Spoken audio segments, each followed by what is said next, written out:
Hello, everyone. I'm pleased today to welcome John Launius, a leading expert in fragrance hypnosis and the CEO of Shihan Wellness and Shihan Consultants.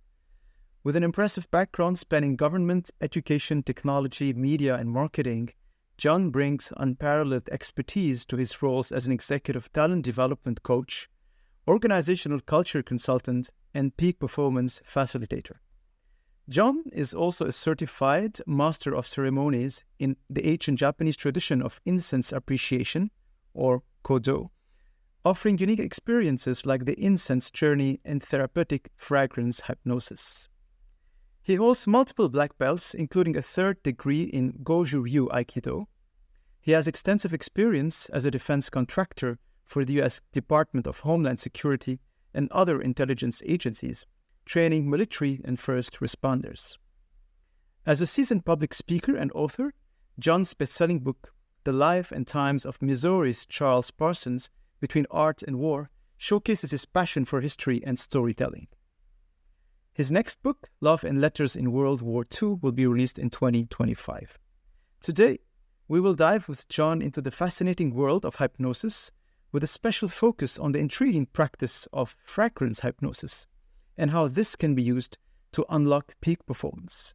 John, welcome to the IJK podcast. Thank you, Imad. Appreciate that very much. Thank you for the very kind introduction. Thank you for joining us today. John, can you start by giving us a broad overview of what hypnosis is and how it works? Sure. So hypnosis really is a conversation between the conscious and the subconscious mind. And when we look at the origins of hypnosis, I mean, some people think it's a relatively new phenomenon, when in actuality, hypnosis has its roots in ancient civilizations where practices resembling hypnosis were used in healing rituals in Egypt and in Greece and in India thousands and thousands of years ago. And so how we use it today is really a way for us to get in tune with our subconscious and conscious minds. And if you're not too familiar with the subconscious, studies have shown that the subconscious develops between the ages of 8 and 13. And so, you've heard jokes over the years about talking about your inner child. Well, when in actuality, we are carrying around our inner child, which is our subconscious, which develops between the ages of 8 and 13. After the ages of 8 and 13, it starts to close. And so what you're carrying around is the development of the things that you were integrating and remembering and imprinting into your body, mind, and spirit when you were younger. And so hypnosis is a way to lower the barrier between the conscious and the subconscious so that we can start to create agreement. Because if you believe one thing and you say to yourself another, then there's subconscious and conscious disagreement. And that can cause issues with success, with your effectiveness in really all areas of your life. And so I bring aspects of hypnosis and true full hypnosis to everything that I do. So if I'm working in the corporate space, for example, I may use some exercises that relate to hypnosis, but I may not call it that. How about that for an introduction? That's a great introduction. Thank you. Now, there are lots of misunderstandings around hypnosis. Maybe I'm one of them. I know I'm one of the people who confound hypnosis for something else. Can you clarify some common myth versus the reality of what hypnosis can do, actually? Sure. So contrary to myth, when you are under hypnosis, you're not under someone else's control. So when I'm working with somebody, they remain aware and they can reject any suggestion that they're uncomfortable with. So sometimes people will make a joke about hypnosis where I'll make you bark like a dog. Well, I'm not going to make you bark like a dog unless you want to bark like a dog, because, nowadays there's some people that enjoy that. But it's well said. But what it's really about, it's about brainwave changes, and it's about neuroplasticity, and it's about that mind-body interaction. And so it underscores the mind-body connection, demonstrating how mental states can directly affect our physical health, such as reducing stress-induced illnesses. Some of the other myths about hypnosis is that sometimes it's believed that hypnosis only works on weak-minded individuals, but in reality, it requires focus and can be more effective on those with strong mental faculties. And so we find that the more intelligent you are, the better that you do with hypnosis. Also, while hypnosis is powerful, it's not a magic bullet. And so lasting change typically requires multiple sessions where individuals, work in active participation. So, for example, if you were somebody who was working with me over Zoom, what we would do at a minimum are 4 sessions. And those 4 sessions would be designed around the goals that you're looking for. And there's also homework between each session. And so it's one thing to start to put a new habit in place, but it's another thing to reinforce it through conversation, through actual specific actions that create lasting change that make a profound difference. All right. Now let's deep dive a little bit into hypnosis. How does hypnosis impact the mind and body, and why is it an effective tool for personal achievement? Sure. So on one level, let's talk a little bit about performance enhancement. So increased focus. We now live in a world today where everyone kind of lives in this thing, right? And they're all over it. And so the focus that we have has become less and less. It's not a surprise that social media, reels are the length that they are, or little videos online are the length that they are. And so the idea here is that hypnosis can significantly improve focus and concentration, allowing individuals to perform complex tasks with greater efficiency as well as accuracy. Also enhance creativity. I work with a lot of people in music and in business. And sometimes, if you're an artist, like a true artist where you're painting or sculpting, you may not think that business is creative. But in both cases, there's massive creativity that's required in order to bring the things that are in your head into physical reality. So by tapping into the subconscious, hypnosis can unleash creativity, helping everyone to come up with innovative solutions to problems, and again also boosting productivity. Regular use of hypnosis can increase productivity by eliminating procrastination and reinforcing a disciplined work ethic, which at the end of the day, it's about consistency. When you want to achieve a goal, if you're working on it every day, like as a writer, if I'm not writing every day, I'm not going to move toward the finish of that book. And so hypnosis, as well as martial arts, as well as incense, as well as all the things that I bring to both my corporate and wellness clients really are about increasing focus, enhancing creativity, and boosting productivity. All right. You've mentioned now a few examples on how hypnosis can be transformative. Can you also share some other examples of how it's being used to enhance like professional performance, for example? Like, can we give like some tangible scenarios? Sure. Yeah. Well, let's talk a little bit about stress management.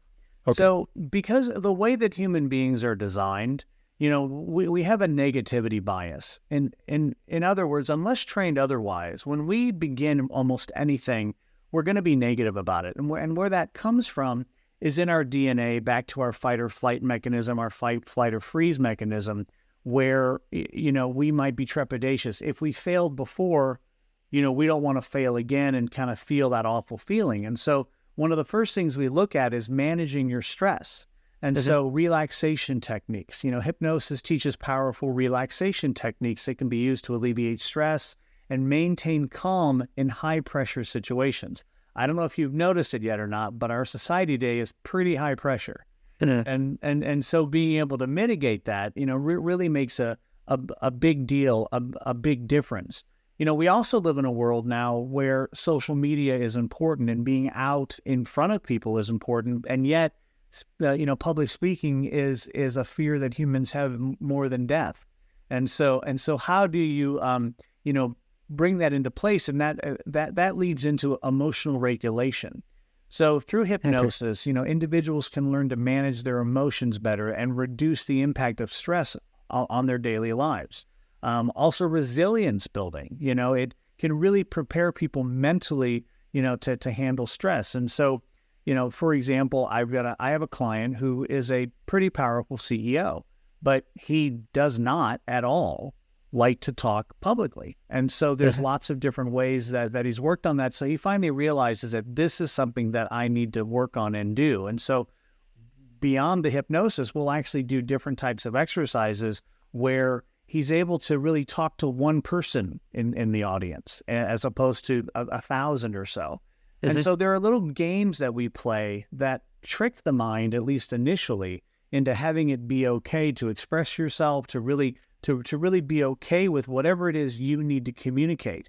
And so whether you're learning to quit smoking, whether you're learning to reduce anxiety, whether you're looking to have more motivation, these are all things that can be very effective through hypnosis and some of the other modalities that I offer.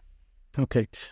John, I heard in the past that hypnosis has even some medical applications. Like, is it true, like, hypnosis allows certain individuals to get rid of some skin conditions that they have, or some like warts, for example, or I heard tales like that. Is it true, or is this like hovering on the science fiction realm? Well, some of it can be a little bit of science fiction. And so again, hypnosis isn't a magic bullet, meaning that it's not going to solve necessarily everything. But it is interesting to realize that some of the top 100 Fortune 100 companies are using hypnosis as a part of their wellness programs. You can also look at the Mayo Clinic. You can look at some of the largest medical organizations in the United States and around the world, for that matter, that are using hypnosis as ways to reduce pain, as ways to begin to change what's happening within our bodies. This sounds woo-woo at first if you haven't really studied this, but the mind is everything. If you look around, everything that you're in front of right now, for the most part, unless it's natural, has been invented and been brought into reality by our minds or by someone's mind, right? And so we are our body. Our body is us. And so, if you have a negative thought or emotion going on every day, well, that's going to impact you from a physical standpoint. If you are a religious person and you are really refined in your religiosity, you will feel better because you have more of a connection to the divine. There are some ancient quotes talking about how when we are able to calm our mind, then we are able to have more an experience of the divine, by whichever name that you call it. I mean, if you're a worldly person, there's more than just one religion in the world, and there's more than just one philosophy. And so, but at the end of the day, we're all human beings. And so, there are recurring motifs with us as human beings that look to what makes us successful and what doesn't, what satisfies us from all levels of our organism, spiritual, mental, physical, etc. You talked about your martial arts background. When we are studying a martial art, or even when we're studying yoga or other things that create that mind-body connection, we begin to feel more comfortable in our skin, and we begin to feel more comfortable with the world around us. There's a philosopher by the name of Alan Watts, and Alan Watts talks about how, sometimes people feel alone and afraid in a world they never made. And so, we're born and we come into the world. And so how do we find our way with that? Well, some of that is experimentation. Some of that is what we're, trained to do when we're young, how we're indoctrinated. And I don't mean that in a negative way. I'm saying, like, if I grew up in a Christian household, I'm going to learn Christian principles. If I grow up, in any other religion, I will learn those different principles. Well, as you age, is that really you, or is that what you inherited? And so, if you're a person who likes to grow, and I have a good sense that you and your listeners are people that do, there's this concept of anytime you grow, there's this idea that you're moving to move forward, you have to go back. And what I mean by that is that if you've been in a long-term relationship and there was a lot of, maybe negativity that got developed in that relationship, when you break up, there's going to be hurt, and there's going to be, feelings of who knows what, but you may need take the time to reconcile that for yourself before you move into a new relationship. If you don't resolve those things from the past relationship, people have made jokes for hundreds of years probably in bringing baggage into that next relationship. Well, that next relationship can be not just your romantic partners, it can be the companies that you work for. It can be the friends that you make. It can be all of that. And so in hypnosis, we have a concept called imprints. And if you look back at your entire life, there are things that you're going to remember about your life, positive and negative. So the positives are fantastic because they kind of inform who you are and what you're going to be. Well, the interesting is that the negative memories that you have also inform you about who you are and what you're going to be. And so memory is wonderful in that it tells us who we are, but it also tells us who we are. And so if I'm working with somebody that has anxiety, or if I'm working with someone who has PTSD, or if I'm working with somebody, who has been controlled by the past, unwilling to try something new, is that, this idea of going back to start to uncollapse the things that keep you from your greatness are some of the things that we work on in hypnosis, reinforcing, positive behaviors, overcoming mental blocks, and really clarifying goals. Yeah, great explanation, Sean. Just a question. You mentioned all that baggage from the past. Is this what Carl Jung refers to as the shadow? This is kind of the same concept? Same concept. I mean, it's the shadow. So let's just delve into that for a minute. If I'm standing in front of a very bright light, right? Everything in front of me is going to be illuminated, but behind me is going to be that shadow. Many people who are unwilling to grow ignore that shadow part of themselves. We all have it. The universe arises mutually, positive and negative together. And so when we are looking at our shadow self, if we're not acknowledging our shadow, it actually has control and power over us. If we look and go, you know what? Wow, I can be a really horrible person when I'm dealing with this issue, or I can be a really horrible person dealing with that issue. Well, that's the shadow.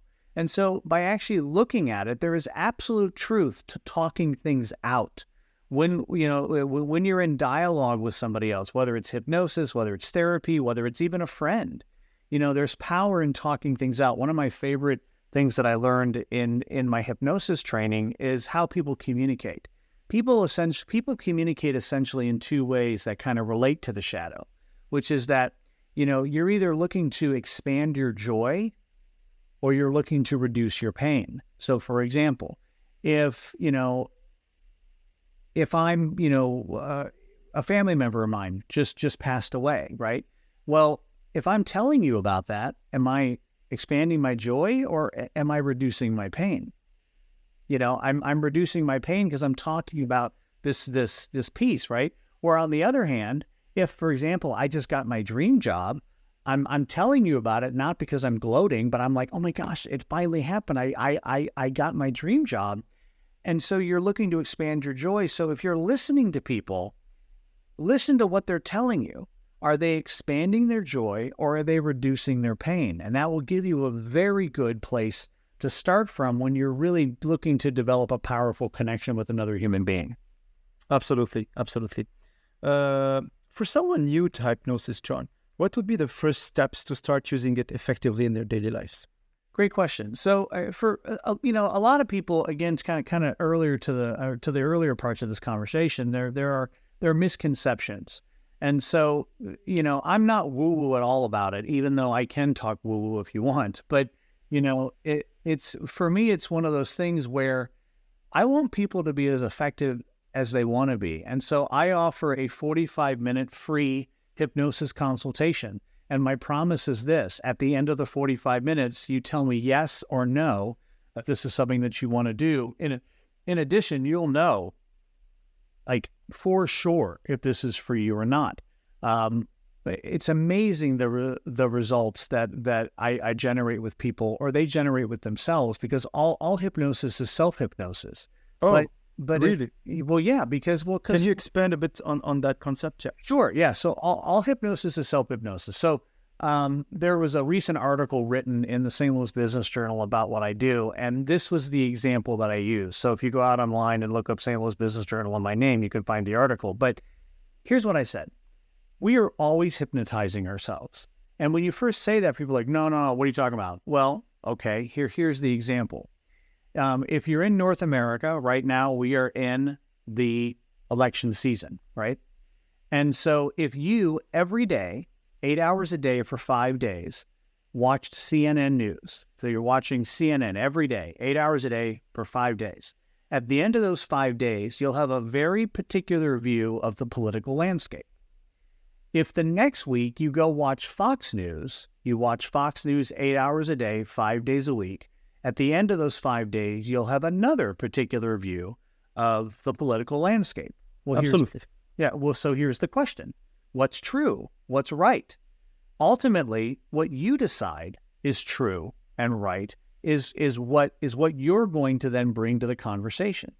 And so in the same way that if you're on social media a lot, if you're looking at the same kind of content in social media, the algorithm will say, oh, okay, you want more of that. Let me feed you more of this. So in hypnosis, using the same concepts of the perception of the news and also the algorithm, well, what is it that you want? Do you want success? Well, great. We're going to start to train the hypnosis algorithm to have more success. Are you going to look for new opportunities? Are you going to, not procrastinate anymore? And so using those same kinds of concepts, we're looking at your emotional responses. We're looking at memory encoding. We're looking at behavioral influence that starts to point to that if you're saying the same thing to yourself every day in a positive way, that's going to start to show up because the universe doesn't care whether you live or die. It's what you care about, and it's how you want to integrate that. So, sometimes it becomes very difficult for us to change in life because of the people that are around us. If you're 55 years old and your mother still treats you like you're 11, you might want to have a conversation. For sure. Absolutely. So based on what you just mentioned, it looks like the environment and what we are exposed to plays a big role in the effectiveness of hypnosis, or maybe on how someone can utilize and guide hypnosis in this or that direction, correct? That is correct. Okay. John, now let's dive a little bit into something particularly unique that you specialize in, which is fragrance hypnosis. Can we first explain what is this? What is fragrance hypnosis, and how did you first discover the connection between scent and hypnosis? Great question. So let's go all the way back just for a minute to tell the origin story. So when I was 9 years old, I started studying two things, martial arts and world fragrance traditions. And how this happened was that my brother, who's a person with a disability, I am now his legal guardian, but when I was a kid, I felt inclined to protect him because he would get bullied. And I wasn't very good at fighting at all, and I failed pretty significantly. And so my mom thought it'd be smart to send me a martial arts class. Well, all that did was get me beat up even more because then, kids want to challenge the kid who's learning martial arts, right? Absolutely. Well, it paid off for me in the end, but Mr. Black was burning. My first martial arts teacher, Mr. Black, was burning what I called bad incense. But it was an entree into this really interesting world where what is this thing that we light up on a stick and there's smoke and there's fragrance, and he gave me some to take home. I didn't tell my mom, and then I was burning it in my room, and then all of a sudden you could hear from across the house my mother running, kicks the door and, what are you doing? And I'm like, what? I'm burning incense. And she's like, well, you can't do that. I'm like, what do you mean you can't do that? You sent me to martial arts class. And she's like, no. You can do that. You just have to tell me so you don't burn the house down. I was like, oh, okay. She has a point. Yeah, right. Well, so my mother gave me a book on world religions. So my mother was a hippie and my dad was a military man. And if you spend any amount of time with me, I'm kind of the perfect amalgamation between the two of them. Very different backgrounds. Very much so. But really perfect, like two sides of the same coin, right? And so I said, why are you giving me a book on world religions? And this is at age 9. And she's like, well, there's more, than one way up the mountain. And so you have to understand that incense has been with every culture and every religion since the beginning of written history and even before that. And so that started my process. And so when I was 13 years old, after my own study from ages of 9 to 13, when I was 13, I would meet a Japanese Kōmoto. And a Kōmoto is the equivalent of a tea master for the Japanese tea ceremony. Actually, both the incense ceremony and the tea ceremony come out of the tea ceremony culture during the Muromachi period. But the point is that I would then take formal instruction over the next 10 years to become a Kōmoto.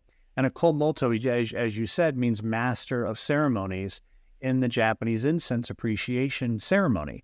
And essentially, it's a guessing game where you use primarily aloes wood, which is a very expensive incense, to look at the nuances. And so there's a concept inside of that called listening to incense. And this is where we start to see how hypnosis and fragrance start to interact.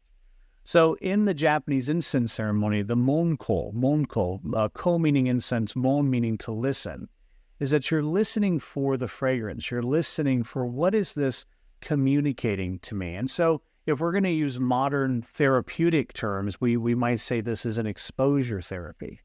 And so what happens is that true 100% pure incenses from nature are by their very nature, for the most part, relaxing. They're also by their very nature psychotropic in nature, meaning that psychotropics change the quality of your consciousness, where alcohol is a psychotropic. It changes the quality of your consciousness. Well, incense has this tendency, especially the all-natural, pure incense, some of the heavy hitters, things like frankincense, sandalwood, aloes wood, Borneo camphor, other things like that, they refine the mind, and primarily through the terpenes. So with the legalization of marijuana in many places in the world now, you can talk about the terpene profile, where maybe 30 years ago when I was first giving public lectures, it was kind of odd to talk about that because cannabis was illegal. Where I live, it's legal, and it allows me to talk about it. I'm not advocating for it necessarily, but what I'm saying is that every plant in nature, every plant from the divine has the opportunity to heal.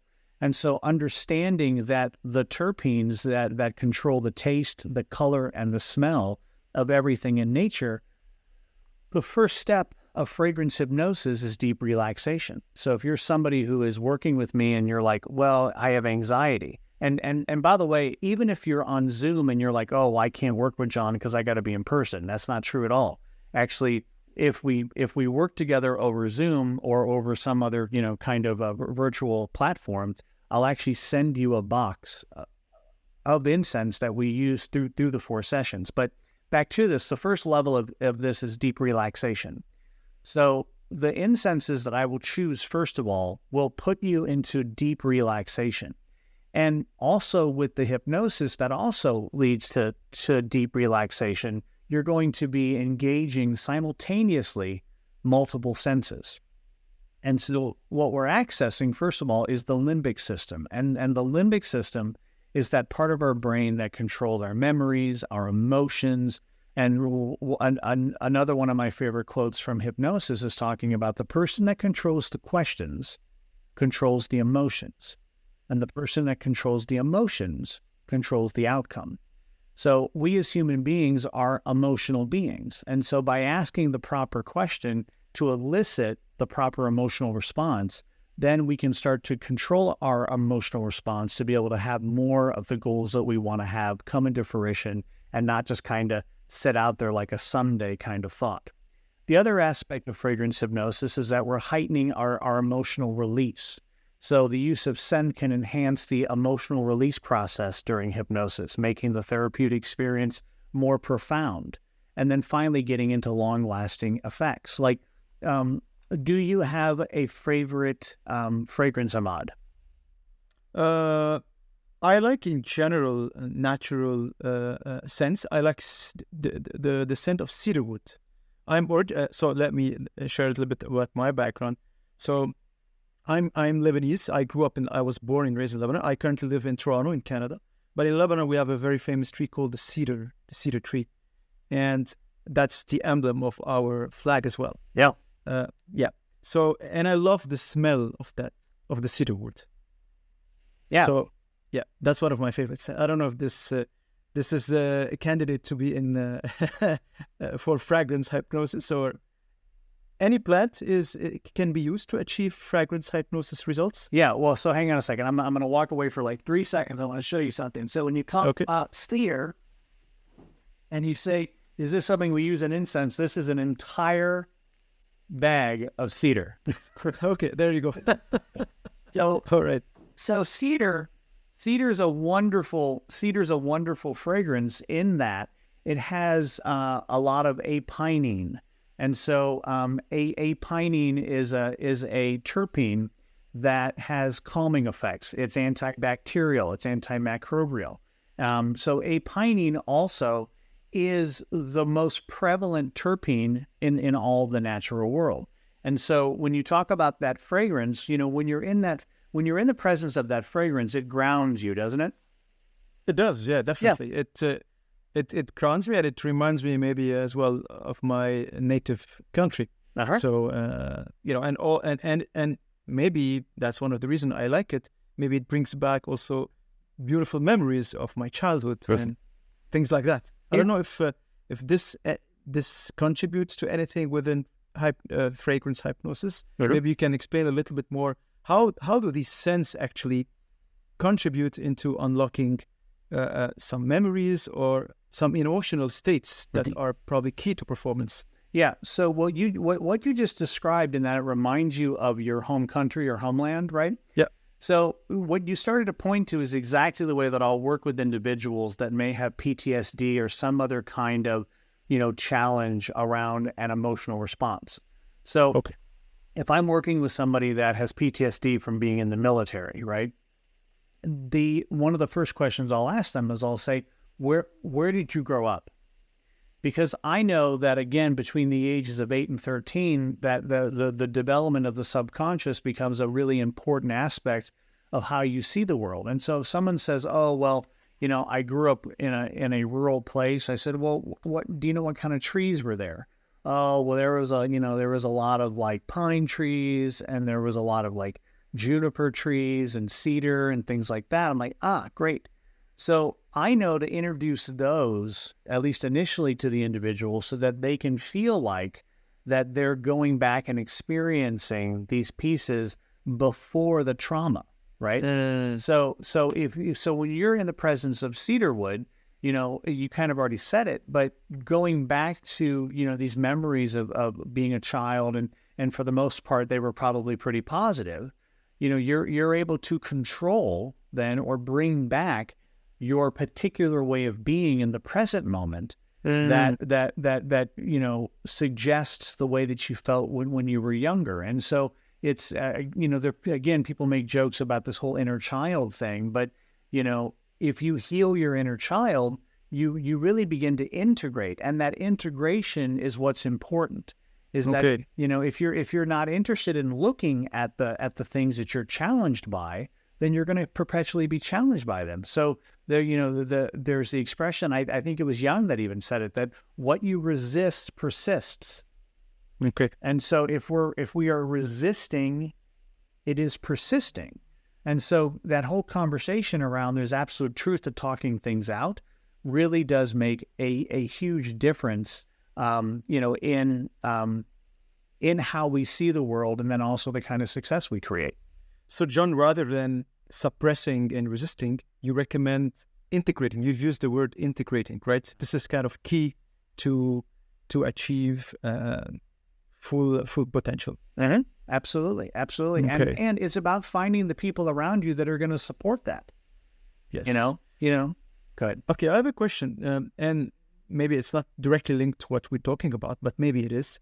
I've noticed from personal experience that when I was younger, my senses were more attuned to experiences, whether it's smell or seeing new things or listening to new things. And I have a feeling as I age, my organism is less impressed, or maybe not registering as much things or samples as I used to do when I was maybe 10 years old. So does this have to do anything to do with age? Are we more or our body's more attuned to remembering things and paying attention to small details with it, whether it's olfactive or auditive, when we are younger than when we are older?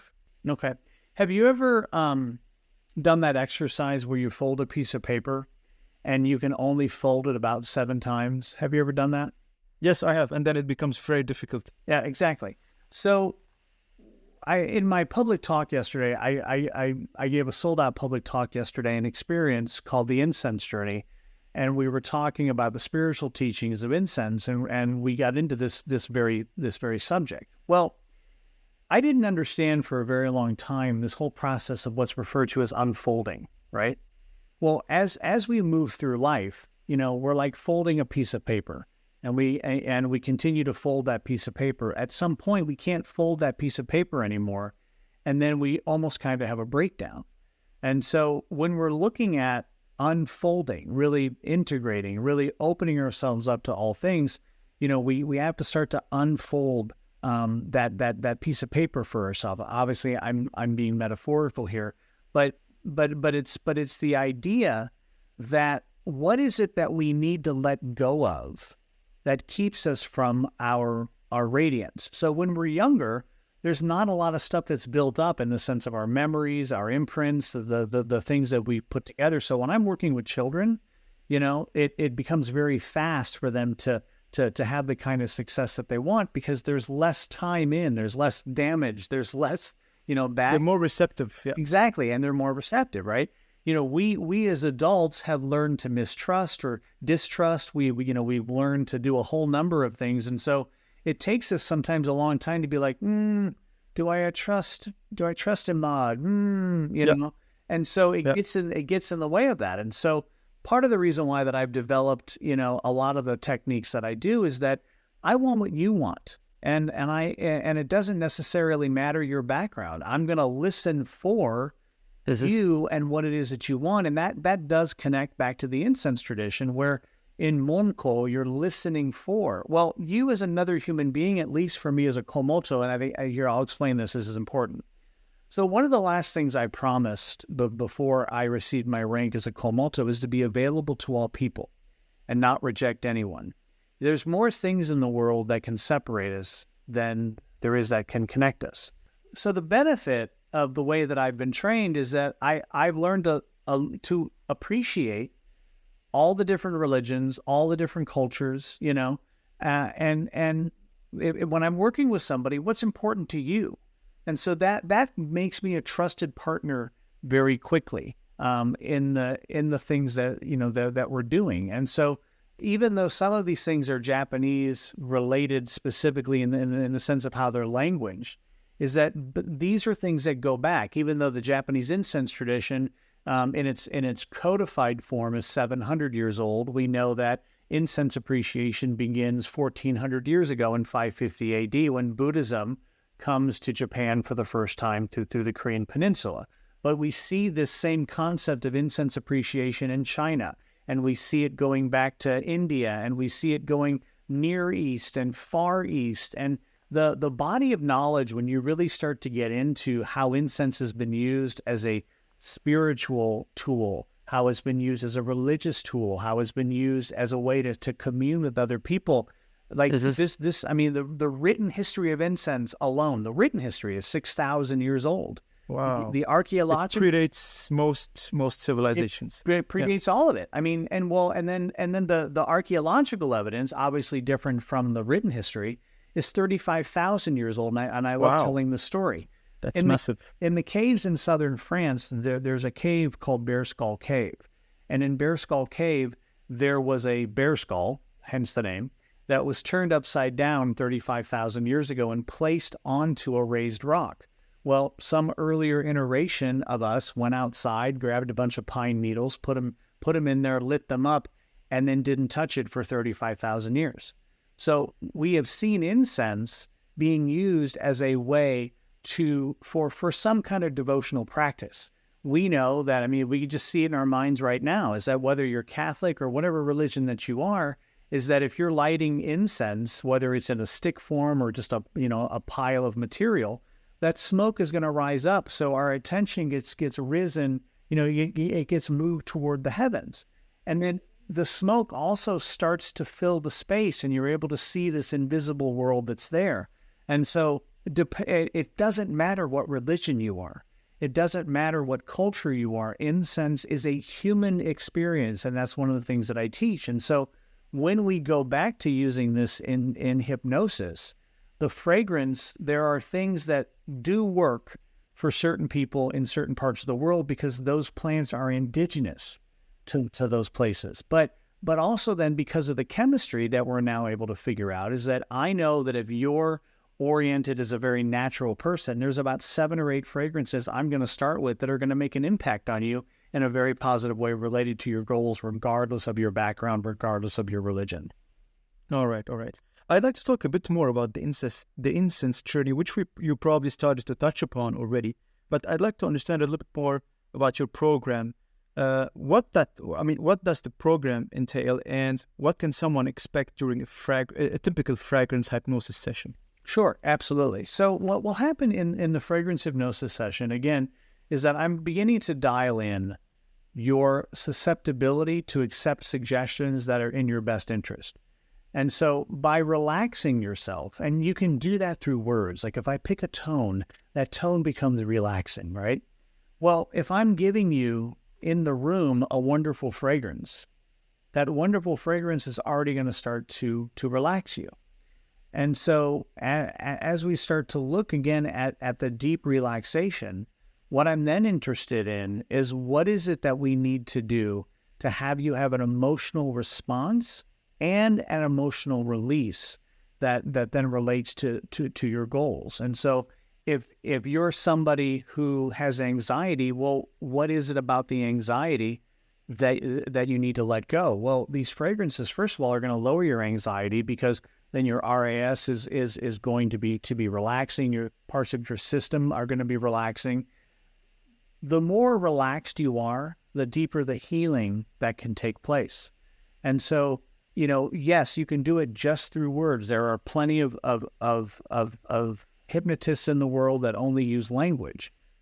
And it's as effective? Is it as effective as using fragrances? It can be. I'm a little, I've got my thoughts on this, where if somebody isn't scent oriented at all, they should not work with me. But almost everybody is scent oriented.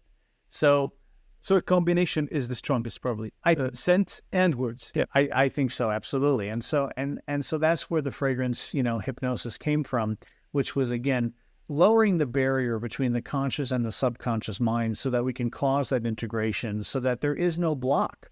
I mean, if water has no block, it can move mountains if it needs to. There's a Japanese expression. Actually, there's two Japanese expressions that I use a lot in my teachings.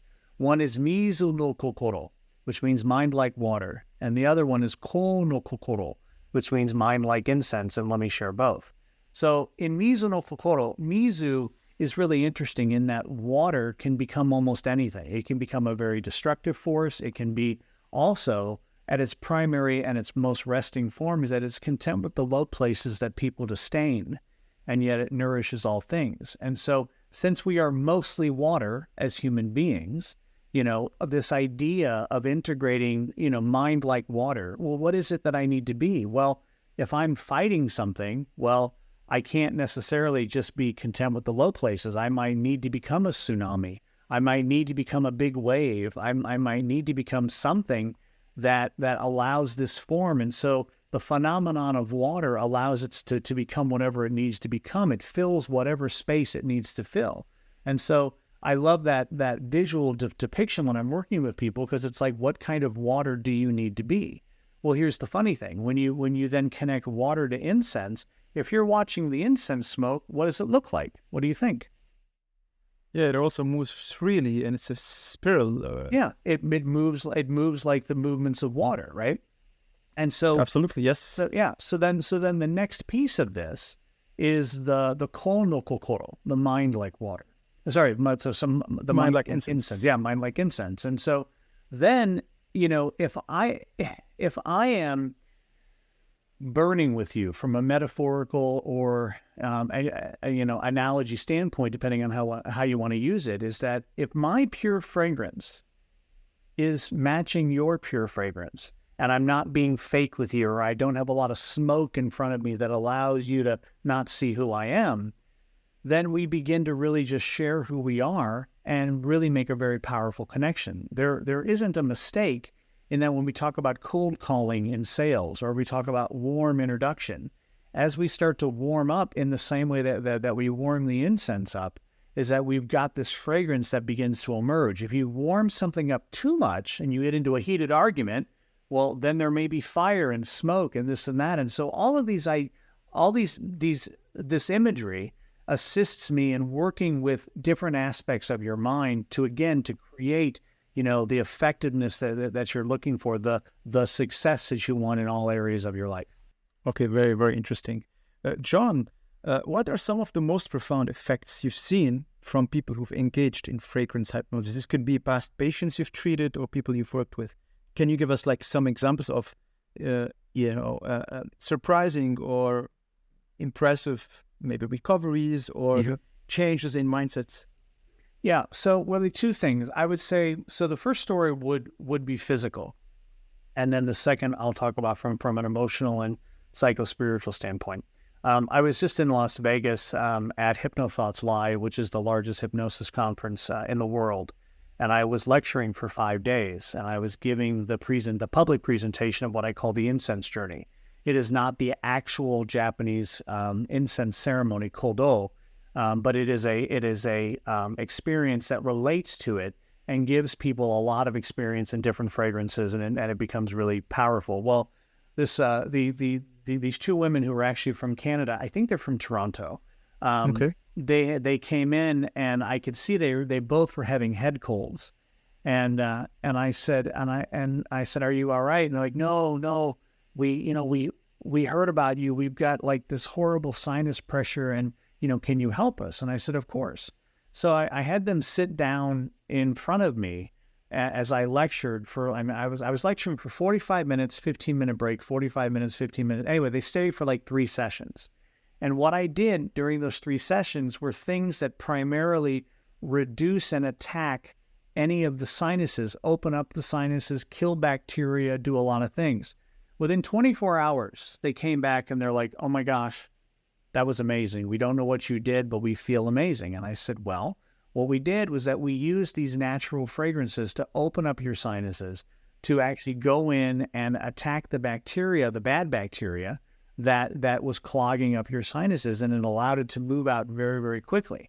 So real incense, true incense, is actually healing. It's actually medicinal. It has medicinal properties, and it's proven by science. Absolutely. Okay.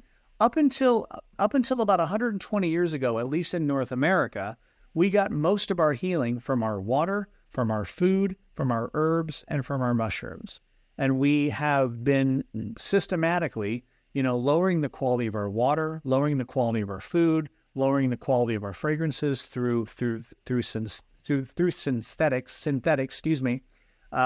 or not even ingesting mushrooms into our diet. And so we have missed out on a lot of these different things. And and we're relying mostly now on medicines, which are all chemicals, right? Right. But what's interesting is that they're all based on the original, chemical composition of these things in nature. True. And so, learning how to use these things, whether you're ingesting it, whether you're inhaling it, these are things that we've done for thousands and thousands of years that somehow we thought we were improving by moving to pills. But, you can watch television now and see, a 45-second commercial where it talks about how great this thing is for 5 seconds. And then the next 40 seconds is nothing but all the side effects, including death. And everyone's really happy in the process. True. That's odd, right? Yeah, well, absolutely. So back to the other experiences. I had an individual who was dealing with an emotional problem from her past for a very long time, and only after 4 sessions, she was able to forgive what she needed to forgive in the past, and it totally transformed who she was, and all of her anxiety went away. She found herself calm again. And so using these fragrances and using the techniques of hypnosis, she found for herself a new form of effectiveness that allowed her to be at home in her own body.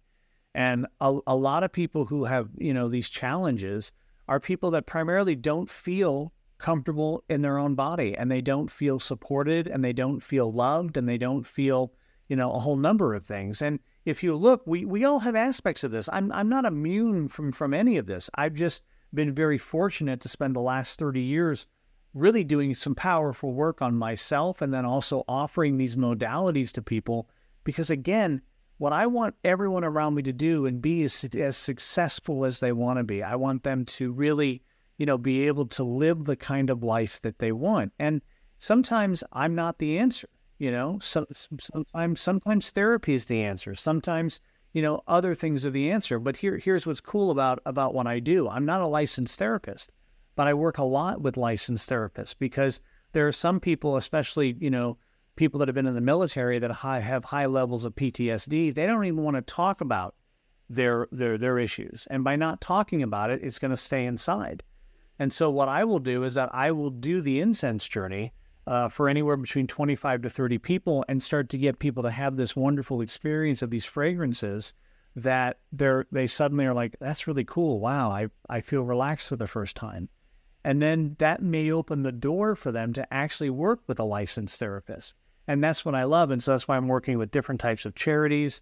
Like one charity in particular, I work with the Special Operations Charity Network, known as SOCN, which supports first responders and veterans in reducing their PTSD by bringing nature back into their life and really putting the integration that they need from a mental, physical, and spiritual standpoint.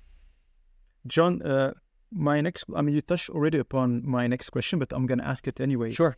Can hypnosis be a substitute for therapy, or it's more of a complementary tool that people can use in addition to therapy? Well, so here's the interesting thing is that I have to be careful in the words that I use because I make no promises in what I do because I am not a licensed, therapist. But there are a lot of therapists who used hypnosis, and I work a lot with therapists who may not be doing hypnosis, but they're like, hey, John, will you work with my client here on some hypnosis, and then we continue to work together. So it really depends on the individual. There are some people who have tried everything who then will come to me for hypnosis and have that breakthrough. But like I said, it really is, you need to do the investigation and the work for yourself to find out what's best for you. Okay, John, I also have another general observation or question. Sure. We know that Freud, who is the founder of psychoanalysis and then one of the founders of psychology, is now part of this, or let's say, respected and renowned name in the area of mental health and mental illnesses and all that. Milton Erickson, who is the founder of hypnosis, does he belong to the same level or to the same, in a way, is he as respected as Freud or even Jung? Well, I think it would kind of depend on really who you're talking to.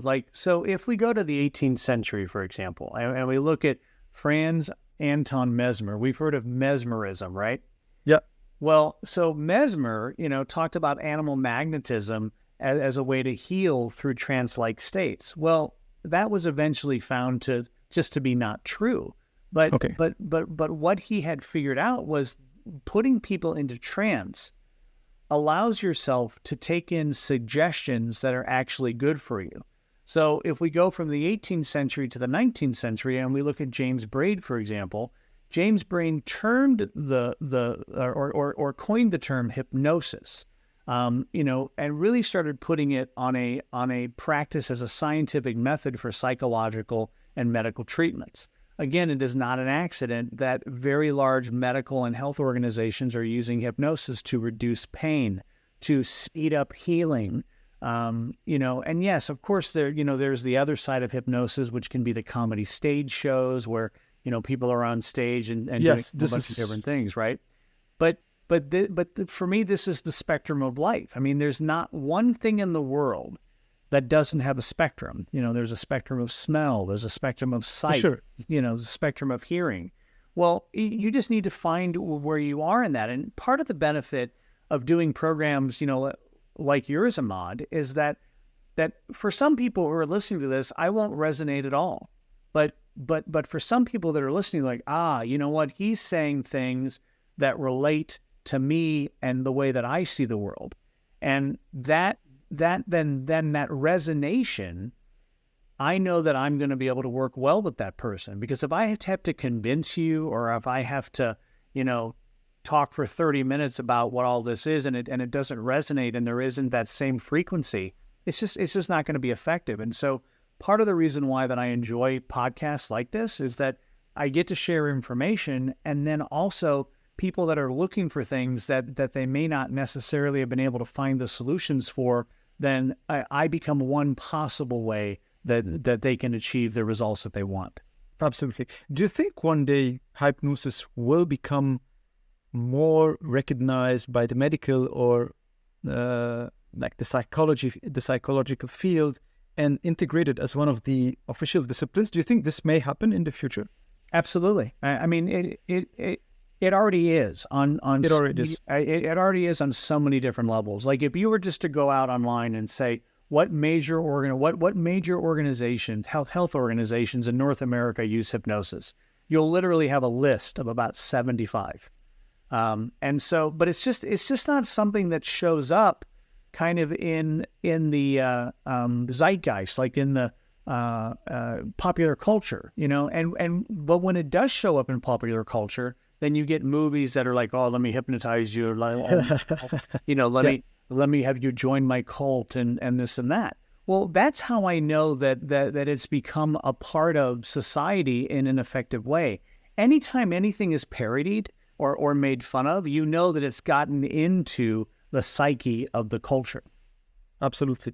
I know for a fact that many celebrities and sports celebrities and high performance actively use hypnosis, as you just said, and probably self-hypnosis as well, right? So I've read in the past a book about hypnosis by someone called Bandler. I don't remember his family name, but he's kind of a renowned specialist in the field.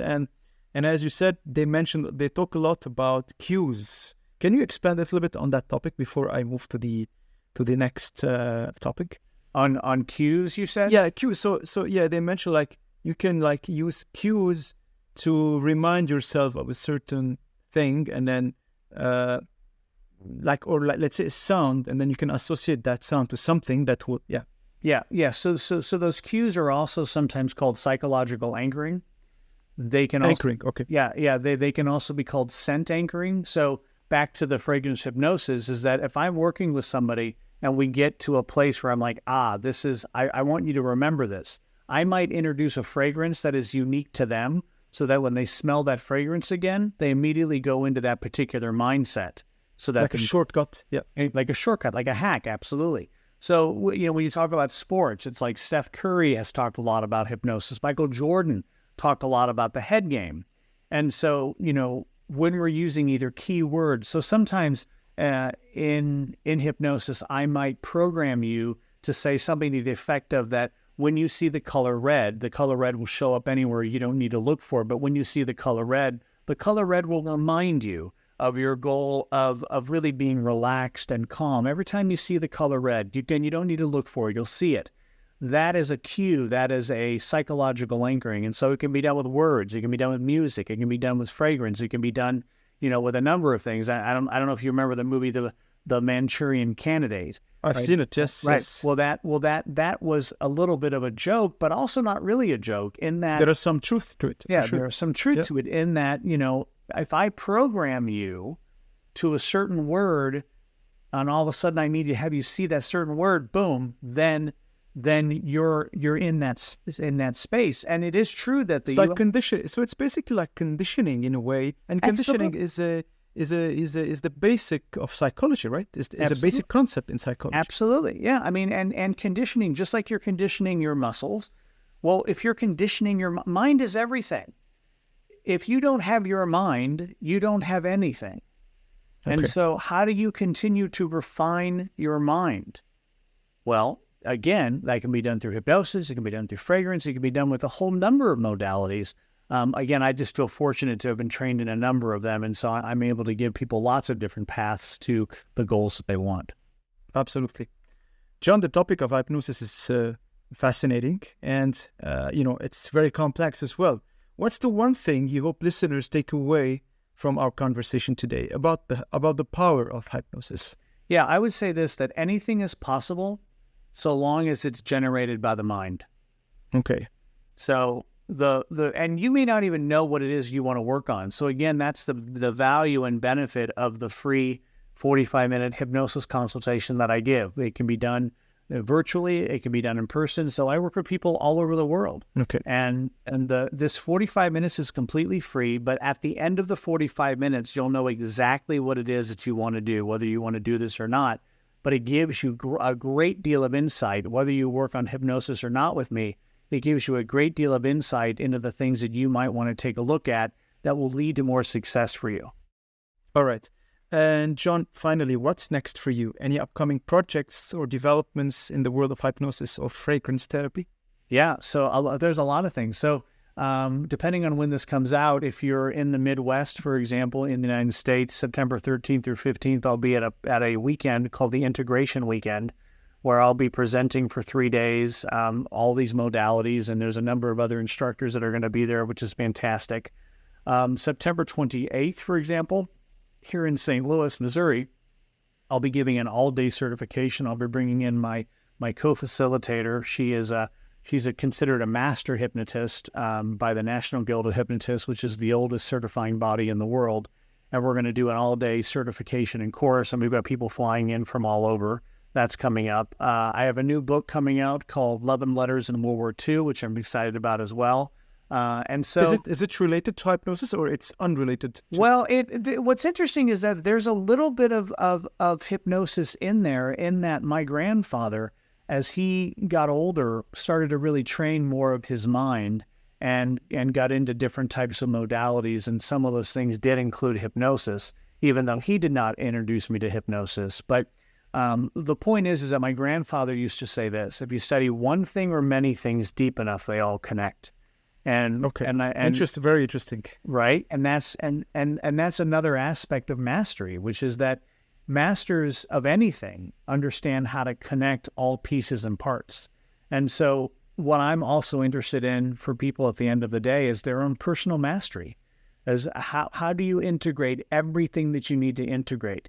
How do you, if you meet somebody and they trigger parts of yourself, well, that may be an area to work on for yourself, because why are you triggering you unless there's something unresolved within you?